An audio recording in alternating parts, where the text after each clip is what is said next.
এমন একটা গরমের সিজনে আমরা যদি একটুখানি মুখরোচক খাবার খুঁজি, বিশেষ করে সুগারের মানুষরা তো অনেক কিছু খেতে পায় না, তো তাদের জন্য আজকে আমি একটা খুব ভালো এনার্জি দেবে, শরীরটাকে রাখবে ঝরঝরে এমন একটা পরোটার রেসিপি নিয়ে হাজির হলাম। কাছে দূরে যে যেখান থেকে আমার ভিডিওটি দেখছেন, আশা করি সবাই ভালো আছেন।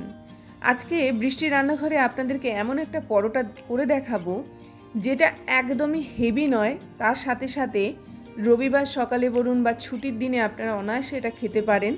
নর্মাল মানুষরাও খেতে পারেন বা যাদের সুগার হয়েছে তারাও খুব সুন্দরভাবে খেতে পারেন। সারাদিনের একটা খুব সুন্দর এনার্জি এনে দেবে। 1 কাপ আটা অথবা ময়দা আপনারা এখানে ইউজ করতে পারেন। আমি এখানে ময়দা নিয়ে নিয়েছি, তো এর মধ্যে আমি একটুখানি জোয়ান দিলাম, একটুখানি কালো জিরে ফোড়ন দিলাম। এবার আপনারা মূলত এই রেসিপিটা আটা দিয়েও তৈরি করতে পারেন, তবে ময়দা দিয়ে বেশি ভালো হয়। সুজি দিয়ে দিয়েছি 2 চামচ, এখানে পরিমাণ মতো আমি একটুখানি নুন দিয়েছি, 1 চা চামচ মতো তেল আমি এর মধ্যে ইউজ করলাম। এবার সবটা দিয়ে এটাকে খুব ভালো করে, যেটাকে বলা হয় ময়ান দেওয়া, সেটা দিতে হবে। আমরা সবাই জানি যে কোনো ধরনের লুচি পরোটা করার সময় যখন আমরা একটুখানি জোয়ান দিয়ে দেব, তাহলে কিন্তু এর যে অম্বলের ব্যাপারটা সেটা আর হয় না। এবার ফুটন্ত গরম জল আমি এর মধ্যে দিয়ে দিচ্ছি। দেওয়ার পরে এবার এটা ফুটন্ত গরম জলেই কিন্তু খুব সুন্দরভাবে মাখতে হবে।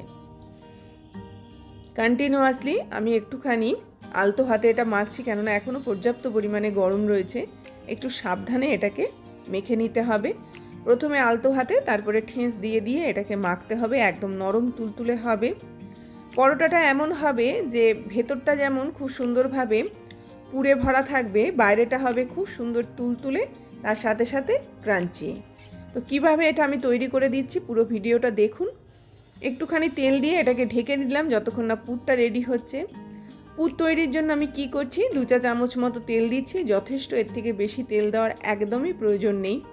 এর মধ্যে সামান্য একটুখানি হিং দিলাম। গরমকালে বিশেষ করে এই সময়ে বা একটুখানি বর্ষার সিজনে এরকম হিংয়ের গন্ধটা খুব সুন্দর লাগে। এর মধ্যে আমি একটুখানি কুচনো একদম মিহি করে কাটা পেঁয়াজ এর মধ্যে ইউজ করলাম। এবার এটাকে খুব ভালো করে নাড়াচাড়া করে একটুখানি ভাজা ভাজা মতো করে নেব। পেঁয়াজটাকে একটুখানি সেদ্ধও হবে, তার সাথে সাথে একটুখানি ভাজাও হবে। এই পর্যায়ে আমি এর মধ্যে 1 টেবিল স্পুন মতো রসুন ইউজ করছি। আমি গ্রেট করা রসুনের মধ্যে দিলাম, আপনারা বাটা রসুনও ব্যবহার করতে পারেন। সঙ্গে আমি টমেটো দিয়ে দিলাম। এবার এইটাকেও খুব ভালো করে নাড়াচাড়া করব এবং এটাকে পুরোপুরি একদম সেদ্ধ করে নিয়ে আসতে হবে, তার সাথে সাথে ভাজা ভাজা মতো করে নিয়ে আসতে হবে, মানে কাঁচা ব্যাপারটা যাতে এর মাঝখান দিয়ে একদম চলে যায়।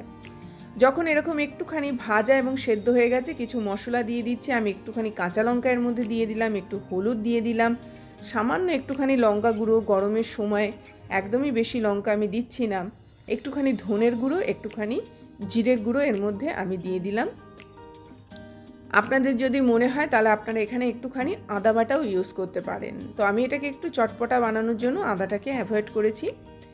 এবার এটাকে খুব ভালো করে এরকমভাবে মিক্সড করে নিয়ে আগে থেকে সেদ্ধ করা ছোলার ডাল আমি এর মধ্যে দিয়ে দিয়েছি। 1 কাপ মতো ছোলার ডালকে আগের দিন রাত্রেবেলা আমি ভিজিয়ে রেখে দিয়েছিলাম। পরের দিন এটাকে আমি একটুখানি সেদ্ধ করে নিয়েছি। সেদ্ধ করাটা এমন হবে যে ছোলার ডালটা দেখে মনে হবে যেন একদম ডাঁটো রয়েছে, কিন্তু আসলে কিন্তু এটা খুব সুন্দরভাবে সেদ্ধ হয়ে গেছে। পরিমাণ মতো নুন আমি এর মধ্যে দিয়ে দিলাম। এটাকে খুব ভালো করে মিক্সড করে নেব। মিক্সড করার পরে এটাকে একটুখানি ঢেকে দেব, একটুখানি যাতে খুব ভালো করে আরও একটু সেদ্ধ হয়। মোটামুটি 5-7 মিনিটের মধ্যে কিন্তু এটা রেডি হয়ে যায়। এবারে এটাকে খুব ভালো করে দেখুন, এর জলটা কিন্তু প্রায় শুকিয়ে এসছে, এর মধ্যে খুব বেশি জল থাকবে না। এই রকম অবস্থায় আমি এটাকে একটুখানি স্ম্যাশ করে দিচ্ছি। স্ম্যাশটা এমন হবে, কিছু ডাল স্ম্যাশ হবে, আবার কিছু ডাল কিন্তু এরকম ডাঁটো থাকবে, মানে পুরো ডালটা কিন্তু একদম পেস্ট হবে না। কিছু ডাল এখানে একটুখানি স্ম্যাশ হবে আর কিছু ডালকে এরকম একটুখানি আমি আস্ত রেখে দেব। এবার এটাকে পুরোপুরি তৈরি হয়ে গেল। আমি গরম মশলা দিলাম, গরম মশলা দিয়ে এটাকে নাড়াচাড়া করে নিয়ে এটাকে কমপ্লিটলি ঠান্ডা করে নেব। ঠান্ডা করার পরে কিন্তু আমি পরোটার ভেতরে ইউজ করব। এখানে বলে রাখি, যে কোনো ধরনের পুর ইউজ করার সময় একটুখানি ঠান্ডা করে ইউজ করবেন, তাহলে কিন্তু খুব ভালো হয়। এবার ময়দার যে ডোটা আমি তৈরি করে রেখেছিলাম, একটু জল হাত দিয়ে এটাকে আবারও একটুখানি ভালো করে মেখে নিচ্ছি। যেহেতু এটা বেশ কিছুক্ষণ সময় ধরে ঢাকা অবস্থায় ছিল, ওপরটা কিন্তু একটুখানি ড্রাই হয়ে যায়।